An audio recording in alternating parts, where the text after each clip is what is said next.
Hello everyone, welcome to History and Culture. In ancient Chinese palaces, the process of bathing for the concubines was no simple matter. It required special eunuchs to attend to them closely. Though seemingly a normal activity, bathing in the palace was actually shrouded in complex rules and power struggles. These eunuchs were entrusted with the important task of attending to the daily lives of the concubines. However, whenever the concubines bathed, the eunuchs often appeared particularly tense, even panicked, as if they were filled with dread at the scene before them. So, what was it that made these eunuchs so fearful? Within this resplendent palace, behind its luxurious facade, lay countless schemes and conspiracies, many of which are beyond our imagination. Every hidden corner within the palace walls is worth pondering.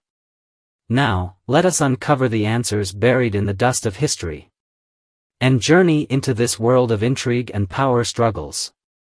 According to relevant historians, in feudal Chinese society, the emperor was seen as the supreme ruler, wielding the power of life and death, symbolizing unmatched dignity and authority. To emphasize his dominance, emperors throughout the dynasties often expanded their harem, taking in numerous concubines and consorts, sometimes numbering in the hundreds or more, thus creating a vast palace system.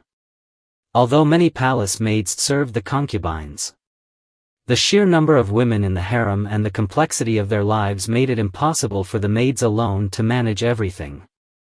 Additionally, many of the tasks required physical strength, which necessitated the employment of men to handle them. However, emperors were extremely cautious when it came to male servants in the harem. They knew that any foreign male entering the palace could pose a threat, potentially leading to chaos and corruption in the harem or jeopardizing the purity of the royal bloodline. To mitigate these risks, emperors often took extreme measures to ensure the purity of the harem and maintain absolute control over it. It was in this context that the eunuch system came into being. In order to enter the palace, men had to undergo a painful castration process. This castration was not simply a physical procedure, but an extreme form of bodily torment. Many of those selected for this process were severely injured, both physically and mentally. Due to the limitations of ancient medicine, many even died during the procedure. Those who survived would spend the rest of their lives performing menial tasks in the palace. While eunuchs were products of the imperial system, they often faced humiliation and discrimination in daily life because of their physical shortcomings and special status. Concubines and some palace maids often viewed them as inferior and treated them with cruelty. Even if some eunuchs were seen as loyal and dutiful in the eyes of outsiders, they often suffered immense psychological pressure and humiliation in private.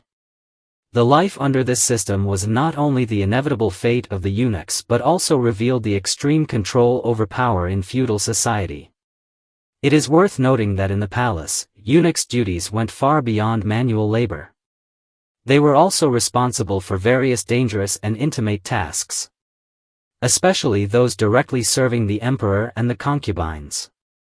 Any slight mistake in these high-risk jobs could lead to severe punishment or even death. Serving the concubines was one of the most nerve-wracking tasks for the eunuchs. The concubines occupied high positions of power and held the authority of life and death. The eunuchs were always nervous and submissive in their presence, constantly keeping their heads lowered in respect, afraid of making mistakes.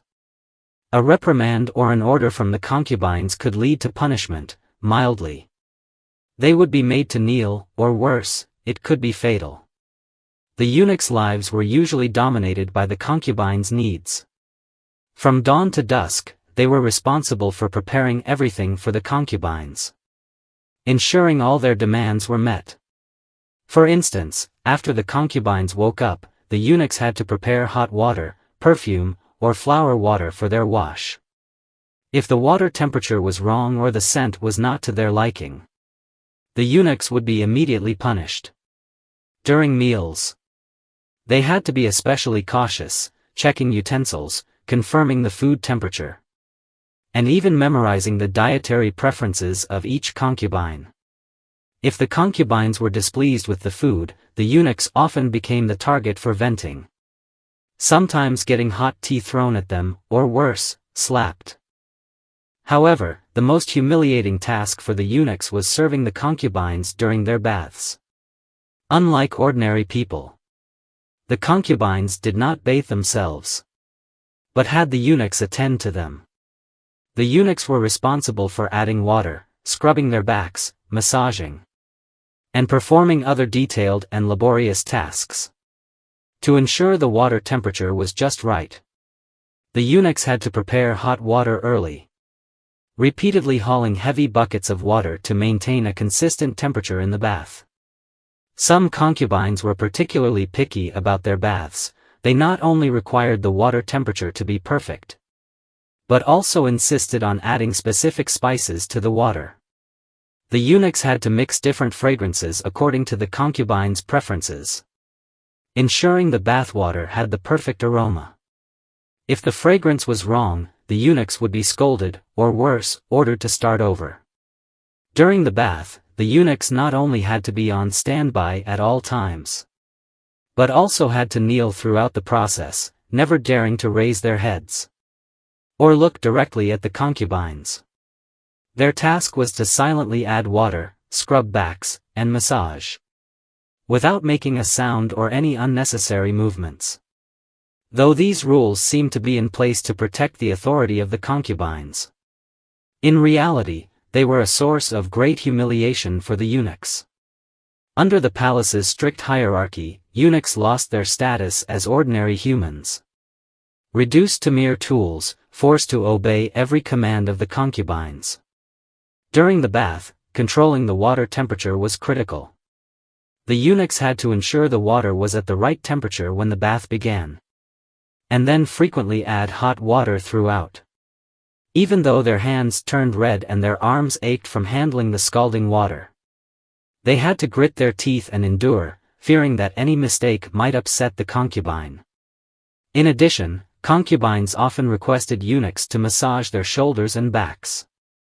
They had very specific requirements for the pressure, technique, and even the frequency of the massage. If the eunuchs didn't meet these demands, they would be punished. Some concubines also required the eunuchs to adjust their technique, massaging again and again until they were satisfied. Faced with such high-pressure demands, the eunuchs had no choice but to endure the physical exhaustion, striving to meet the concubines' needs.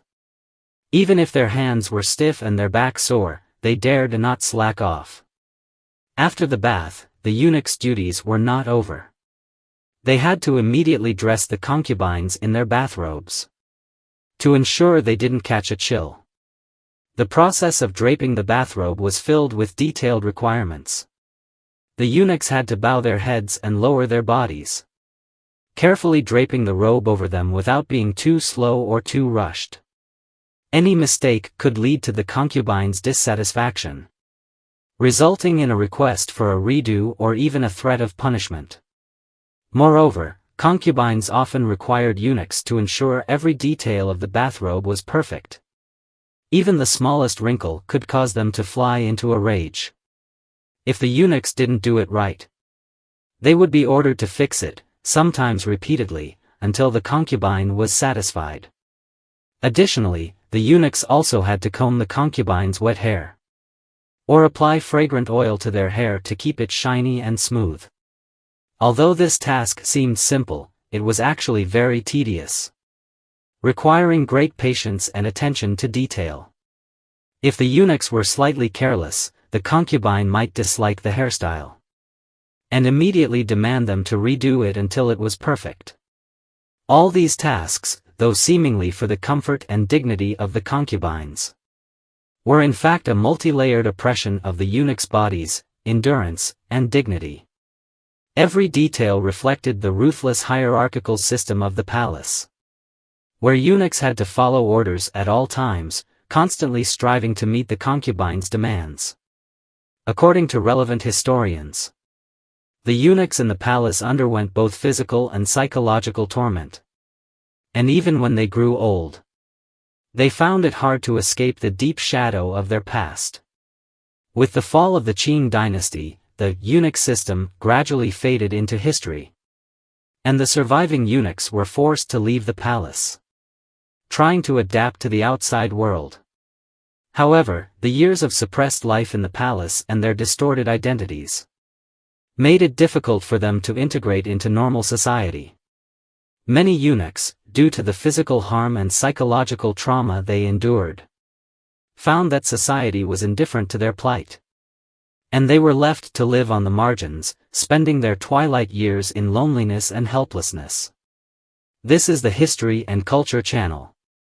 Liking and subscribing are the greatest help and support to us. Thank you everyone and see you in the next time.